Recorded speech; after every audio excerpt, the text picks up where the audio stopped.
Hey guys, Brenda here. And we were in the office and we were just enjoying the change of weather and the leaves. And it got me to thinking, like, as fall approaches, it can be a really challenging time and a really lonely time as you head into the holidays and it might be your first holiday. It might be the first time that you aren't married, that you may not have your kids, that maybe you don't have a place to go. Your family's doing a couple of things and you just feel like you can't be involved, or all the neighbors are doing couple parties or whatever it is. But facing this loneliness, especially during the holidays and as we approach the holidays, is one thing, but the loneliness is a real deal. I mean, it's a real thing when you get divorced. And actually, my film videographer guy here, Alec, we were just talking about it, where he's like, sometimes I really like to be alone. And I was like, yeah, the difference is you have a choice. When you're with someone, you have a choice to go be alone. And when you are forced outside of this relationship now, and now there's no option to go back and to be connected with that person in that way, it's not optional, like, be like, okay, my quiet time's over. Can we come get back and have dinner together, right? You don't have the option to go back. So in this series of loneliness, I want to unpack in this video why loneliness happens. What is it? And the first deal with loneliness is, this is really what happens when you're married and you're with someone. You're like, hold on here. I'm just going to take a little seat. I've got a beautiful view of the river. You guys don't get to see that, but it's gorgeous out today. When you're with someone, you get entangled with them. You guys become one, right? Rightfully so. And when that happens and that gets severed and separated, it's literally like you are having a death. It is like something totally just rips you apart. Half of you is gone. You know, the other way I liken it with couples as well is like, it's like leveling of water, where one person might operate at this level in an area, the other one might operate lower. And then now so when you're together, the water kind of levels. So you either come down, they go up, vice versa, whatever. And don't mind the leaf blower guy back there. He's picking up all these beautiful leaves, so you just have to bear with us. It's too gorgeous outside to not do this outside. We just had to embrace it. But the point is that you kind of level out, right? And then as you separate that, you start to change. You start to shift. And that shift and that change is uncomfortable. It's not something that you necessarily expected, right? So like I said, this is something where you feel like it's a death. So there's number one. Number two is oftentimes you really lose your social circle, whether it's your social circle, your religious circle, whatever it may be. People choose sides, and now people who you thought were friends with you aren't, and you're like, what the hell, right? Like half your people are gone, maybe more than half.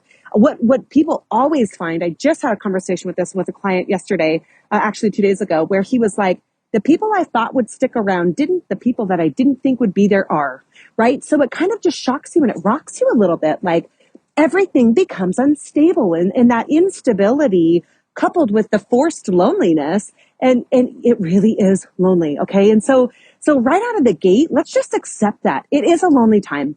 And as you head into the holidays, for sure, it can be even lonelier. So the other massive issue, number three, is that nobody really understands what you're going through. And I got to be honest, no matter how long I do this, no matter how many clients I work with and people that I talk with about this is like a weird phenomenon. I don't really understand. Divorce is so common. I mean, over 50% of the people get divorced, right? However, it's like this thing that people just, they don't understand it if they haven't gone through it. They just flat ass out don't get it. They do not understand that every area of your life is been challenged and is unstable, and you don't even know how to handle it. Everything has changed. All this change all at once, and it's just utterly overwhelming. And people don't really get that. And I've never lost a child or a spouse or anything like that, but I really do. I'm a believer that nothing is destabilizing as divorce because it affects every area. But I also think because it's so common, people just kind of blow by it. They either don't know how to deal with it, or they're just like, oh, another one bites the dust. Where should we go? Where should we go get beers on Friday? And they don't really address what's going on with you. They don't understand what's happening for you. So that's a big deal of what happens, is that people just don't understand. And so that's why community is really important. If you can get tapped into a community of people that are going through divorce, that are growing through divorce. The challenge with divorce is oftentimes you can find yourself with the Debbie Downers, right? They just are living and repeating this negative history, and all they talk about is their ex and what a jerk she was, or whatever. They just go on and on and on. Well, who wants to sit around and live in that, right? Not us high achievers. We've got plans and we've got to get up and get out, right? And so that's where you surround yourself with people who are ready to move up, move on, no matter what it takes. Okay. And then the other thing, the reason is because social media, we are inundated. We're absolutely inundated all day, every day with these perfect lives, movies, like social media. I mean, this is a real life example. I was in my neighborhood. I literally was watching this mom dragging her 2-year-old, like not dragging, like she wasn't abusive or anything, but this 2-year-old was kicking and screaming, like throwing a hissy fit, did not want to come in for lunch. This was the summer. Didn't want to come in for lunch.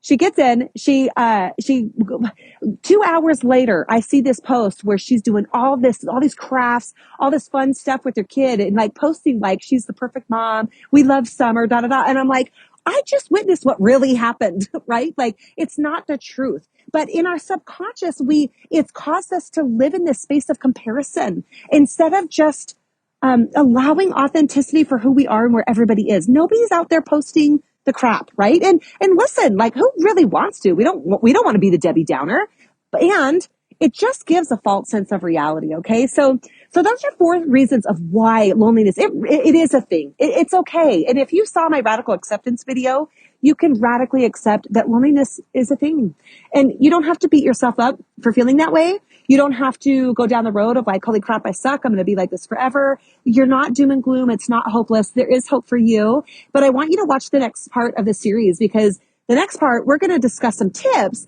on how you can cope with this loneliness, especially, like I said, as the holidays. That one, you really want to tune in for the holidays because I'm going to have some tips for you, how you can navigate this well, you can get through it well so that even though you might be going solo and you don't have a plus one, you can still go and enjoy your time and be a part of the party and enjoy your life. And really what we're going to dive into is learning how and why you should embrace your alone time. Okay. So if this is something that you're getting value out of, make sure you subscribe to the channel. Click on the bell so you get notified when we submit new videos and make sure that you subscribe to our channel. All right. And like the video. We will see you in the next part of our loneliness and some tips that we can help you get through that.